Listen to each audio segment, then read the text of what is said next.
આપણે તલના લાડવા બનાવવાના છે. આપણે એને મોટી કઢાઈમાં લીધું છે. આ જે ગોળ હતી એની પાઈ ચાલુ છે.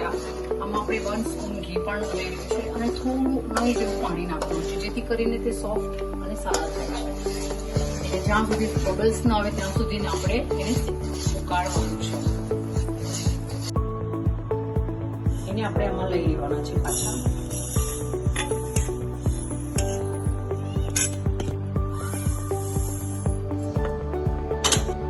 જે તલનું માપ હતું એટલું જ આપણે ગોળનું માપ લીધું છે. એને આપણે 1 ચમચી ઘી નાખી અને આમાં એડ કરવાનું છે અને એની પાઈ કરવાની છે. પાઈ માટે આપણે હલકું પાણી પણ આમાં યુઝ કરી શકીએ છીએ. પછી એને આપણે હલકા આંચે શેકવાનું છે. તમે જોઈ શકો છો આપણે આમાં પાણીમાં ડોટ્સ નાખી અને આપણે આ રીતે ચેક કરવાનું છે.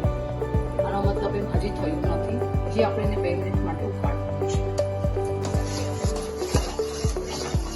લાડુ બનાવવાના છે. આ માપ છે તલનું, એને આપણે લોકોને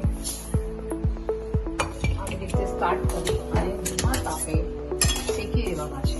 જ્યાં સુધી તડ ન આવે ત્યાં સુધી શેકવાના છે. કન્ટિન્યુ શેકી લીધા પછી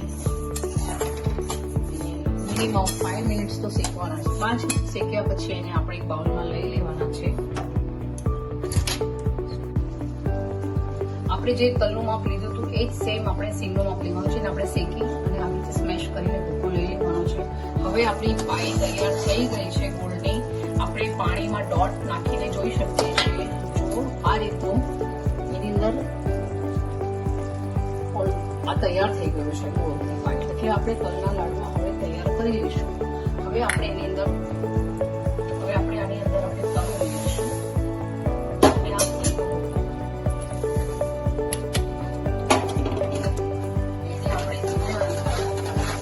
ચલાવતા રહેવાનું છે.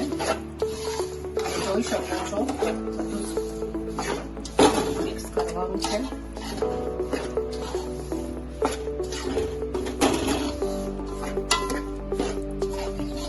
એક ટેબલસ્પૂન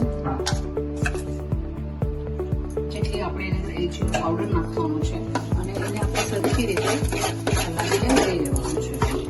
તમે જોઈ શકો છો